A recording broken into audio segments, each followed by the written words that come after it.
Avis vascular centre మన దేశంలోనే the best varicose vein hospital. నమస్తే రమగారు. నమస్తే జయ. రమగారు, మనం విక్రమార్కుడు కొత్త సిరీస్ లో వినోద రంజితం మొదటి మెట్టు, దాని పేరు వినోద రంజితం కదా. తను చెప్పింది విక్రమార్కుడు ఎవరు, ఏంటి, ఎలా వచ్చారు ఏంటని. ఇప్పుడు రెండవ మెట్టుకి వెళ్తారా? రెండో మెట్టుకి ఇంకా ఎక్కడ, ఈ మొదటి మెట్టు పూర్తవ్వాల్సిన చెప్పిన కథల్లో ఇంకొక కథ ఉంది. ఇప్పుడు విక్రమార్కుడు 2000 సంవత్సరాలు పరిపాలన చేశాడని తెలుసు మనకి. అవును కదా. ఎలా వచ్చింది ఆయనకి అంత? ఇప్పుడు మానవుడు కదా, మానవులకి అంత జీవిత ప్రమాణం ఎక్కడుంది అంటే తల్లి ప్రత్యక్షం అయింది కదా. ప్రత్యక్షమైన ఆ తల్లి ఏమి వరం ఇవ్వాల. తల్లి ఇచ్చిన వరం ఏమిటి? ఉజ్జయిని మహానగరాన్ని నిర్మించే అవకాశం ఇచ్చింది. అంతే. నువ్వు అద్భుతంగా రాజపాలన చేస్తావంది, నీ పేరు చిరస్థాయిగా నిలబడుతుంది అంది. అంతే. ఎలా జరిగిందో చూద్దాం. ఈయన ఉజ్జయిని మహానగరం నిర్మించబడింది, 4 పక్కల నిర్మించుకున్నాడు. ఈ నవనిధులు లభించినాయి.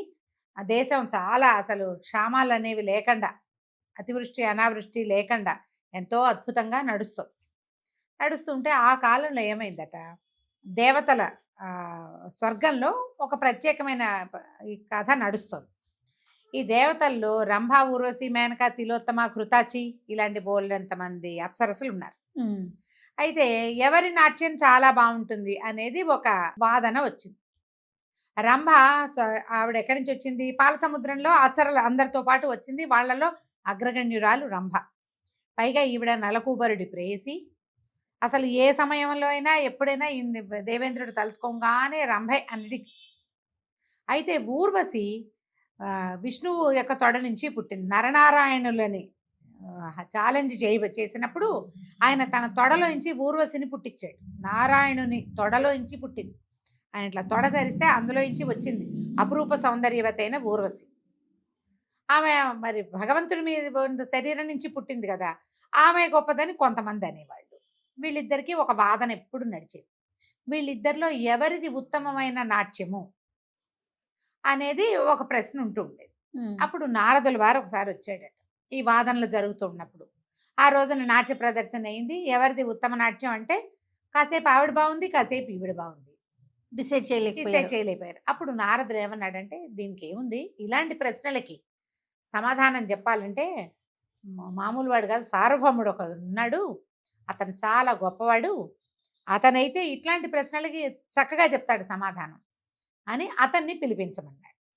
అతను ఎవరు? భూలోకంలో పరిపాలన చేస్తున్న విక్రమార్కుడు. ఓహో, ఏంటి స్వర్గానికి పిలిచేశారు కదా. దేవేంద్రుడు మాతలి అని తన రథసారథిని, మాతలిని పిలిచి, మాతలి ఆయన పేరు, దేవేంద్రుడి రథసారథి, మాతలిని పిలిచి భూలోకానికి వెళ్ళి, నువ్వు విక్రమార్క చక్రవర్తిని నేను పిలిచానని, ఇక్కడ ఒక సభ జరుగుతోందని, సభకు ఆహ్వానం పంపామని చెప్పి సగౌరవంగా సాదరంగా ఆయన్ని తీసుకురమ్మన్నాడు. మాతలికి నచ్చల. మానవుడిని పిలవటం ఏమిటి, మానవుడు వచ్చి ఇక్కడ తీర్పు చెప్పటం ఏమిటి, దేవలోకంలో ఇంతమంది ఉంటే తీర్పరులు వీళ్ళెవరూ కానట్టు అతను రావటం ఏమిటి? రాజుకు నచ్చింది, ఇంద్రుడికి, దేవేంద్రుడికి. నారదుడు చెప్పాడు కాబట్టి మాతలికి నచ్చల. సరే వెళ్ళాడు. వెళ్ళి విక్రమార్కుడికి చెప్పాడు, ఇంద్రసభలో నీకు ఆహ్వానం వచ్చింది, ఇంద్రసభ నుంచి మరి దేవేంద్రుల వారు నీకు ఆహ్వానం పంపించి నీకోసం రథాన్ని పంపించారు, దివ్య రథం వచ్చింది, రథం ఆరోహించి నాతో పాటు రమ్మని. అయితే ఈయన ఏమన్నాడంటే, నేను మరి ఇది ప్రత్యేకమైంది కదా, మానవులకి సాధారణంగా దొరకంది, నేను అమ్మవారిని పూజ చేసుకుని బయలుదేరుతాను, మీరు అమ్మవారి ఆలయానికి రథాన్ని తీసుకురండి అని చెప్పాడు.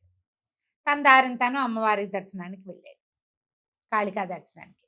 కాళికకి నమస్కారం చేశాడు, పరిపరి విధాలు పూజించాడు, పువ్వులు అర్చనాది సమర్పిస్తే అమ్మవారు పలికింది, విజయోస్తు కుమార అని చెప్పి. ఆవిడ ఏం చేసింది, ఒక నిమ్మపండు చేతిలో పెట్టింది, విభూది ఇచ్చింది ఆయనకి, చేతిలో విభూతి వేసింది. ఈయన విభూది నిమ్మపండు పట్టుకుని బయటకు వచ్చాడు. బయట దివ్యరథం నిలబెట్టు, ఆయన ఎక్కించుకోకుండానే రథం నిలబెట్టాడు. ఈయన చూడంగానే ఏం చేస్తాడో చూద్దామని రథం తోలాడు మాతలి. కానీ ఆ రథం కదల్లా. ఆశ్చర్యపోయాడు, ఎందుకు కదలటం లేదు? చూస్తే విక్రమాదిత్యుడు నిలబడి ఉన్నవాడు బొటన వేలిని, కాలి బొటన వేలిని ఆ రథం తాలూకు దీని దగ్గర పెట్టాడు. కదలటల్లా. ఆయన కాలు మీద నుంచి ఎక్కలా రథం. అబ్బా, ఆయన దాటలేకపోయింది. ఏంటబ్బు గారు, అంత గొప్ప వ్యక్తి? మరి అంత గొప్ప వ్యక్తి, మరి భద్రకాళి అనుగ్రహం పొందినవాడు. కాళిక అంటే ఏమిటమ్మా, కాలస్వరూపిణి అయిన తల్లి. కాలుడు భగవంతుడు ఆయన అధీనంలో ఉంటుంది, కాలం అంతా ఆయన అధీనంలో ఉంటుంది. అదే కదా. మరి కాళిక అధీనంలో ఉండేది కాలమే కదా. ఉమ్, ఆమె ఇతని యొక్క దీంట్లో ఉన్నది. విక్రమార్కుడి అసలు ఆయన ఏం చేయాలన్నా కాళిక అనుగ్రహమే. ఉమ్, కదలలేదు. మాతలి రథం దిగి క్షమించండి రథం ఎక్కండి అన్నాడు. కాలడ్డం పెట్టాడు, కదల్లా, ఎక్కాడు. ఉమ్, ఆ చేతిలో ఉన్న నిమ్మపండు విభూది శక్తి అది ఓకే. అమ్మ ఇచ్చింది కదా స్వయంగా. అవును. ఆమెను కాదని ఎవరేం చేయగలరు. సరే రథం ఎక్కించుకుని స్వర్గానికి తీసుకుపోయాడు. ఉమ్, అబ్బో అద్భుతంగా పండగ చేశారు స్వర్గంలో. విక్రమార్కుడికి ఎన్నో అద్భుతమైన స్వాగతాలు ఇచ్చారు, చాలా మెచ్చుకున్నారు, దివ్య భోజనం చేయించారు, కొద్ది రోజులు ఆయన్ని తమ అతిథిగా ఉంచుకున్నారు.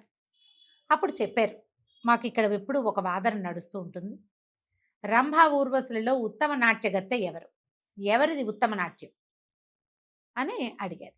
సరే చూస్తానన్నాడు. ఆ రోజున రంభా ఊర్వశి ఇద్దరి నాట్యం పెట్టారు. ఈయన అట్లా చూశాడు, ఏమి మాట్లాడలే. మర్నాడు మళ్ళీ సభ. ఇవాళ చూసి రేపు చెప్పాలి. మర్నాడు ఏం చేశాడంటే ఈయన 2 పువ్వుల బంతులు ఇచ్చాడట.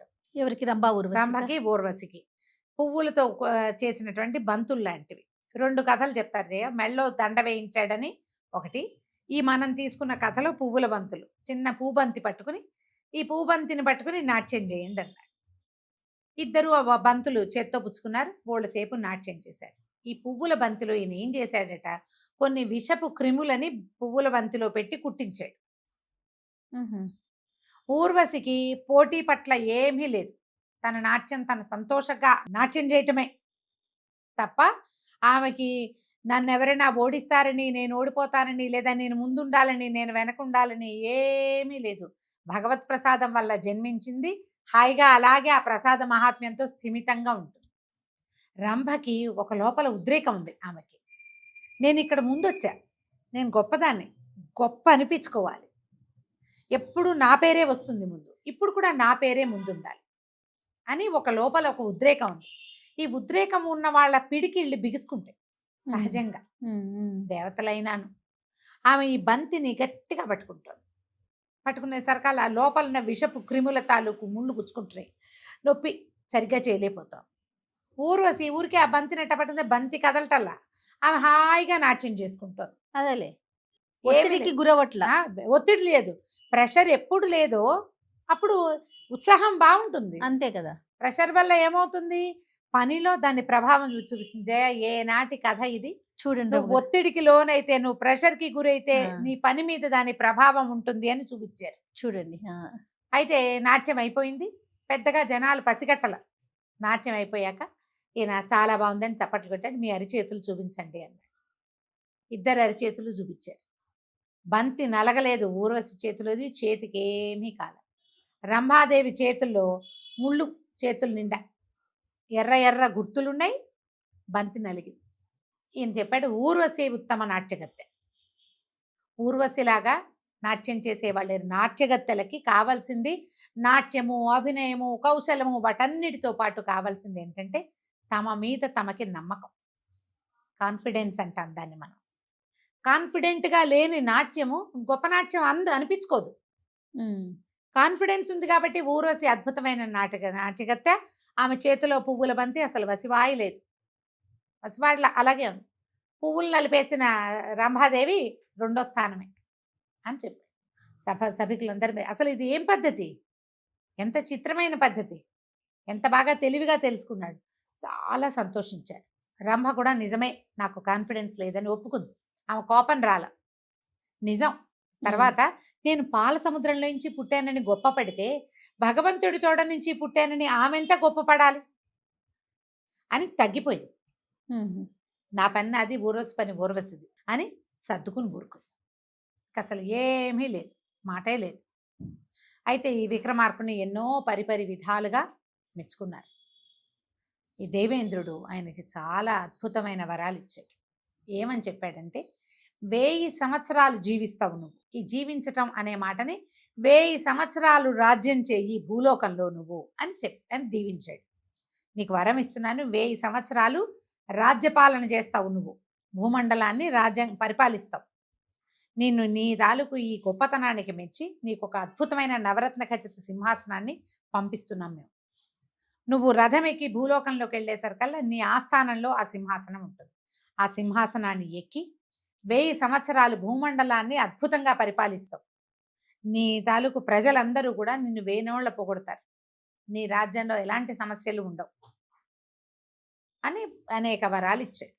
ఈయన చాలా సంతోషంగా రంభా ఊరసులు ఇద్దరికి వీడుకోలు చెప్పి, ఈ సభికులు ఎంతమందో ఉన్నారు కదా, బృహస్పతి అని చంద్రుడని, అందరికీ నమస్కారాలు చేసి అందరి దగ్గర ఆశీర్వచనాలు పొంది, నవగ్రహాల ఆశీర్వచనాలు పొంది చాలా రోజులు దేవలోకంలో గడిపి భూలోకానికి ప్రయాణం అయ్యాడు. ఈయన వచ్చేసరికల్లా ఈ ఆకాశం నుంచి ఈ 32 సాల భంజికలు కలిగినటువంటి దేవేంద్రుడు బహుకరించిన ఈ బంగారు సింహాసనం ఆకాశం నుంచి దిగి వచ్చింది కిందకి. ప్రజలంతా దాన్ని చూశారు. ఆయన ఒక సభా మండపంలో కొలువుదీరి ఉన్నది. ఒక శుభముహూర్తాన ఈ 32 మెట్లు ఎక్కి ఆ సింహాసనాన్ని అధిష్ఠించి ఆ రోజు నుంచి రాజ్యపాలన చేయటం మొదలుపెట్టాడు. ఈ భూలోకానికి వచ్చినటువంటి విక్రమార్కుడు తమ్ముడికి చెప్పాడు, 1000 సంవత్సరాలు రాజ్యం చేసే అవకాశాన్ని మనకి దేవేంద్రుడు ఇచ్చాడు. ఇక ఈ భూమండలం మనదే పట్టి మనకి తిరుగులేదు. అంతా భద్రకాళి యొక్క అనుగ్రహం, అమ్మ అనుగ్రహించింది కాబట్టే మనకి ఇది లభించింది. భట్టి చాలా సంతోషించాడు. ప్రజలంతా అద్భుతంగా హాహా అని ఆనందించారు. ఓ చాలా బాగుంది. కొద్ది రోజులు గడిచాక భట్టికి ఒకనాడు జ్ఞానోదయమే. 1000 సంవత్సరాలు రాజ్యం చేయటానికి ఈయన వరం పొందొచ్చాడు. నేనుండనుగా, నేను మానవుడిని, ఆయన మానవుడే, మేము 100 150 బతికేవాళ్ళం. ఇప్పుడు 1000 సంవత్సరాలు ఈయన ఉంటాడు. ఈయన ఎవరి సహాయంతో ఉంటాడు? నేనుండను, మా అన్నయ్య ఒకడే ఉంటాడు. నేను లేకపోతే మా అన్నయ్యకి ఎట్లా? మహారాజు ఒంటరి వాడైపోతాడు. చాలా దిగులు వచ్చేసింది. 1000 ఏళ్ళు నేను ఉండాలి, ఎలా? ఈయన పోయి భద్రకాళిని ఆశ్రయించాడు. దేవాలయంలో కూర్చున్నాడు. పరమ దుఃఖంగా ఉంది. కళ్ళలోంచి నీళ్ళు వచ్చేస్తున్నాయి. తపస్సుకి కూర్చున్నాడు కానీ తపస్సు సాగటల్లా. భద్రకాళి ఆయనకి కళలో కనపడింది. అంతకుముందు కూడా ఈయనకి భద్రకాళి కనిపించింది భట్టికి. ఎప్పుడు ఆవిడ కత్తిస్తున్నట్టు, తర్వాత పూల దండేస్తున్నట్టు, అట్లా ఊరికే ఊహ కనపడింది. ఇప్పుడు భద్రకాళి అడిగింది, భట్టి ఏం కావాలి, ఎందుకు నువ్వు తపస్సు చేస్తున్నావు, నీ మనసు ఏమిటో చెప్పు అంటే, నాకు 2000 సంవత్సరాలు జీవించాలి, నాకు కూడా 1000 సంవత్సరాలు 2000 సంవత్సరాలు కావాలి. అడిగేసరికల్లా ఆవిడ ఏమంది, మహాతపస్వి కానీ పరమసాహసికుడు కానీ అతడి తల తీసుకొచ్చి ఇవ్వు, నాకు నీకు కావలసిన వరం నేను ఇస్తానని. మహాతపస్వి పరమ సాహసి ఎవరు? ఆయన బాగా ఆలోచించి, పరమ సాహసికుడు మా అన్నయ్యే, ఇంకెవరున్నారు సాహసికుడు? విక్రమార్కుడిని మించిన సాహసి ఇంకొకడు ఉన్నాడా? నిలబడి ఉన్న శూలాయుధం మీదకి తల్లకిందులుగా దూకే సాహసి ఎవడైనా ఇంకొకడు ఉన్నాడా లోకంలో? ఎవ్వరూ లేరు, ఈయన ఒక్కడే ఉన్నాడు. అన్నయ్య తల నరకడానికి సిద్ధపడ్డాడు బట్టి. సరే తెస్తానన్నాడు. తెస్తానని రాత్రి పూట వెళ్ళిపోయాడు నగరానికి. ఉజ్జయిని మహానగరంలో ఏకాంతంగా నిద్రపోతున్నాడు విక్రమార్కుడు. మంచి నిద్రలో ఉన్నాడు. ఈయన అన్నయ్యని నిద్ర లేపాడు. విక్రమార్కుడు, మహాప్రభు, అన్నయ్య అండు, అన్నయ్యని మనం చెప్తున్నాం, ప్రభు అని అమ్మవారి ఆజ్ఞ అయింది, మీ శిరస్సు తీసుకెళ్ళాలి నేను అనేసరికల్, అలాగే శిరస్సు తీసుకెళ్ళటం నేనే వస్తా, అక్కడే నా శిరస్సుని ఇద్దుగారు నువ్వు అని చెప్పి తమ్ముడు వెనకాల బయలుదేరి వెళ్ళిపోయాడు. ఇద్దరు అర్ధరాత్రి భద్రకాళి ఆలయంలోకి వెళ్ళారు. ఆలయం లోపలికి వెళ్ళేసరికి ఈయన ఏం చేశాడు, భట్టి తల వంచి ఉండండి ఇక్కడ, నేను మీ శిరస్సుని అమ్మవారికి సమర్పిస్తానన్నాడు. అనేసరికల్లా ఒప్పుకున్నాడు విక్రమార్కుడు. అమ్మవారికి సాష్టాంగం చేస్తూ నేల మీద పడుకున్నాడు. భట్టి విక్రమార్కుడి కత్తే తీసి, ఆ విక్రమార్కుడి కత్తి ఎవరిచ్చారు? ఆ చంద్రహాసం కిందటిసారి ఈయన గెలిచినప్పుడు, ఈయన 7 ఉట్లు పడగొట్టినప్పుడు అమ్మవారి చంద్రహాసాన్ని బహుకరించింది ఆయన. ఆ కత్తితోటి, విక్రమార్కుడి కత్తితోటే విక్రమార్కుడి తల నరికి నరికేశాడు తల. ఈ తల నరికేసరికల్లా గంటలు మోగినాయి, పెద్దగా గుడంతా సంచలనం వచ్చేసింది. అసలు ఎంత హడావిడైపోయిందో. ఈ మొత్తం ఈ హడావిడంతా తీరేసరికల్లా అమ్మవారు ప్రత్యక్షమైంది. మామూలుగా విగ్రహం ఎట్లా ఉంది, మెడలో రుండమాల ధరించి, నాలిక బయటికి పెట్టి, కత్తులు శూలాధ్యాయుధాలు ధరించి ఉన్నటువంటి శక్తి స్వరూపిణిగా ఆవిడ కనపడుతుంది. అష్టభుజి, 8 చేతులతోటి ఉంటుంది విగ్రహం. భయంకరంగా ఉంటుంది. నాలుక ఎర్రగా కనపడుతుంటుంది. సాత్విక స్వరూపంలో 4 చేతులతోటి అమ్మవారి దర్శనమిచ్చింది. రుండమాల లేదు, మెళ్ళో పువ్వుల మాల ధరించి ఉంది. సాహసికుడైన విక్రమార్కుడికి పరమ సాహసికుడైన భట్టి తమ్ముడుగా ఉన్నాడు. నీ సాహసానికి మెచ్చాను, నీ బలికి కూడా మెచ్చా. ఏం కావాలో కోరుకో, ఏ వరమైనా ఇస్తాను, ముందు నా ప్రభువుని బతికించు అని అడిగాడు. ఇప్పుడు ఈయన వదిలేయచ్చు, వదిలేయరు, వదిలేస్తారు. ఈయన తన రాజైపోయే అవకాశం ఇస్తుంది అమ్మ. అవును, విక్రమార్కుడికి ఎలాంటి అవకాశం ఇచ్చిందో అదే అవకాశం భట్టికి బట్టి కూడా లభిస్తుంది. ఇస్తుంది. కానీ ఈయన నా ప్రభువుని బతికించమన్నాడు. విక్రమార్కుడు జీవితుడై నిలబడ్డాడు. ఇంకేం కావాలంటే కొన్ని వేల సంవత్సరాలు జీవించే అవకాశాన్ని నాకు ఇవ్వమన్నాడు. ఆవిడ నచ్చానురా, నీ జీవితంతో పాటు ఇతడి జీవితాన్ని కోరుకున్నావు కాబట్టి 2000 సంవత్సరాలు నువ్వు జీవించి ఉంటావు అని వరం ఇచ్చింది. వరం ఇచ్చింది. ఈ దేవాలయం పెద్ద కదిలిపోతున్నాయిగా, గంటలు మోగిపోతున్నాయి. మళ్ళీ అన్ని యథావిధిగా అయింది. జీవించిన విక్రమార్కుడు స్పృహలోకి వచ్చాడు, లేచి నిలబడ్డాడు. బట్టి ఏం జరిగింది? బలిస్తానన్నావు కదా అన్నాడు. బలి ఇచ్చాను, బతికించాను ప్రభు. బలి అయిపోయింది, అమ్మ ప్రత్యక్షమైంది. అంతకుముందు అమ్మవారు ప్రత్యక్షమైనప్పుడు భట్టికి కనపడల ఆమె, కేవలం విక్రమార్కుడే చూశాడు. ఇప్పుడు భట్టి కూడా చూడగలిగాడు. అప్పుడు ఆయన సంతోషించాడు. నీ బలి కార్యక్రమం అయింది కదా, మనం ఇంటికి వెళ్ళిపోదాం అన్నాడు. ఇద్దరు కలిసి రథం ఎక్కారు, వెళ్తున్నారు. వెళ్తూ ఉంటే భట్టి చెప్పాడు, అమ్మ కరుణించింది ప్రభు, 2000 సంవత్సరాలు జీవించమంది. ఇక తిరుగులేదు, మన ఇద్దరం కలిసే ఉంటాం. సంతోషించారు. ఇద్దరు ఇంటికి వెళ్ళిపోయారు. పడుకున్న తర్వాత విక్రమార్కుడికి తట్టింది. దేవేంద్రుడు 1000 సంవత్సరాలు రాజ్యం చేయమన్నాడు నన్ను. భట్టి 2000 సంవత్సరాల జీవిత పరిమాణాన్ని కోరుకున్నాడు అమ్మ దగ్గర. అంటే నా తర్వాత భట్టి ఉంటాడు. భట్టికి జీవించే వరమే ఉంది కానీ, వరమే మాత్రమే ఉంది కానీ రాజ్యం చేసే వరం లేదు. అప్పుడు భట్టి ఎవరి రాజ్యంలో జీవిస్తాడు? ఈయన మళ్ళీ పరిగెత్తుకుంటూ తమ్ముడి దగ్గరికి వెళ్ళి, భట్టి నువ్వు తెలివిగా వరం అడగలేదు నట్టుంది, నువ్వు 2000 సంవత్సరాలు అడిగావు, నేను ఉండేది 1000 ఏళ్లే అంటే. భట్టి ఒక క్షణం ఆలోచించాడు. నేను అడగలేదు, ఎక్కువ కాలం జీవించే వరం ఇవ్వమన్నాను. ఆవిడ 2000 అంది. బాగా ఆలోచించి, గెలిచాం ప్రభు, మన ఇద్దరం 2000 సంవత్సరాలు ఉండొచ్చు. దేవేంద్రుడు నీకు ఇచ్చిన వరం ఏమిటి? 1000 సంవత్సరాలు రాజ్యం చేయమన్నాడు. నువ్వు 1000 ఏళ్ళు రాజ్యం చేద్దు కానీ ప్రతి సంవత్సరము 6 నెలలు రాజ్యం చేయి, 6 నెలలు దేశాటానికి వెళ్ళు. సరిపోయింది కదా లెక్క? ప్రతి సంవత్సరం 6 నెలలు వెళ్ళిపోతావు నువ్వు. 6 నెలలు మొత్తం దేశం అంతా చేసి దేశంలో ఏం జరుగుతుందో కాలమాన పరిస్థితులన్నీ తెలుసుకో. ఈ లోపల రాజ్యం నేను సంభాళిస్తా, నాకు జీవించే వరం ఉంది కాబట్టి. నువ్వు తిరిగిరా, మళ్ళీ 6 నెలలు రాజ్యం చేయి, 6 నెలలు అవ్వగానే వెళ్ళిపో ప్రయాణానికి. నువ్వు తెలుసుకొచ్చిన వింతలు, విడ్డూరాలు, విశేషాలు అవన్నీ మనం పంచుకుంటాం. ఈ 6 నెలలు చేయవలసిన మార్పులు, రాజ్యంలో ఏ ఏ మూలలో ఏ ఏ పరిస్థితులు అవన్నీ అవగతం అవుతాయి కదా. ప్రతి 6 నెలలకి మారుతూ ఉంటుంది. మారిన కాలాన్ని బట్టి మనం అన్నీ తెలుసుకోగలుగుతాం. ఇది మనకి మంచిదే. కాబట్టి 2000 సంవత్సరాలు నిరాఘాటంగా మనము జీవించి ఉండొచ్చు, రాజ్యము చేయొచ్చు. ఇక ఎంత సంతోషించారో ఇద్దరు. పరమానందంతో అప్పటి నుంచి మొదలుపెట్టి ఆ రోజునే మొదలు 6 నెలలు రాజ్యం చేయటం, 6 నెలలు దేశాటన చేయటం. భట్టి ఎప్పుడైనా ఒకసారి అన్నతో వెళ్ళేవాడు, ఎక్కువగా వెళ్ళేవాడు కాదు, కొంతకాలం వెళ్తూ ఉండేవాడు. మళ్ళీ వెనక్కి వచ్చి ఆయన మా రాజ్యం సంభాళించుకునేవాడు. విక్రమార్కుడు మాత్రం ప్రతి 6 నెలలు దేశాటన చేశాడు. ఆ దేశాటనలో ఆయన ఎన్నో తెలుసుకున్నాడు. అంత గొప్పవాడు విక్రమార్కుడు. వినోదరంజితం అడిగింది భోజ మహారాజుని, భోజరాజా నీకు దొరికిందని సింహాసనాన్ని తెచ్చుకున్నావు. విక్రమార్కుడి పుటకే విశేషం, అతని శక్తి విశేషం, పరాక్రమం విశేషం, తెలివితేటలు విశేషం, ఆయన యొక్క తపస్సు, సాహసము అన్నిటికంటే విశేషమైనవి. నీకు ఇందులో ఒక్కటైనా ఉందా? అమ్మవారి అనుగ్రహం కోసం సొంత ప్రాణాలని త్యజించడానికి ఒప్పుకున్నాడు మొదట. తమ్ముడు కోసం మళ్ళీ ప్రాణత్యాగం చేయడానికి సిద్ధపడ్డాడు. బలిస్తాను రా అంటే వచ్చేశాడు. ఎవరైనా చేస్తారా? అతిమానుషమైన చర్యలు అతనివి. నీకు అలాంటిది ఉందా? ఉంది, నేను చేయగలను, నాకు కూడా విక్రమార్కుడు లాంటి వ్యవహారం ఉన్నది అని నువ్వు నమ్మితే మెట్టు, 2వ మెట్టు మీద పెట్టుకోవాలి. నమ్మాలి నువ్వు. ఓకే, ఆలోచించుకో. భోజరాజు వెనక్కి దిగేశాడు. నా వల్ల కాదు అని చెప్పి ఆ సింహాసనానికి నమస్కారం చేసి వెనక్కి తిరిగి వెళ్ళిపోయాడు. రాత్రి పడుకున్నాడు. నిద్రలో ఆయనకి సింహాసనం రా రా రా రా అని పిలుస్తుంది. మళ్ళీ మరి తెచ్చుకున్నాడు. ప్రజలంతా ఏమనుకుంటారు? తెల్లవారుజామున ఆయనకి ఏమనిపించిందంటే, విక్రమార్కుడు లాంటిది లేదు నాకు. నిజమే. ఇప్పుడు విక్రమార్కుడు తాలూకు ఒక క్రియను తెలుసుకున్నాను నేను. 32 ప్రతిమలు ఉన్నాయి కదా, ఒక్క ప్రతిమేగా మాట్లాడింది. మిగిలిన ప్రతిమలు విక్రమార్కుడు గురించి ఏం చెప్తాయో తెలుసుకోవాల్సిందే.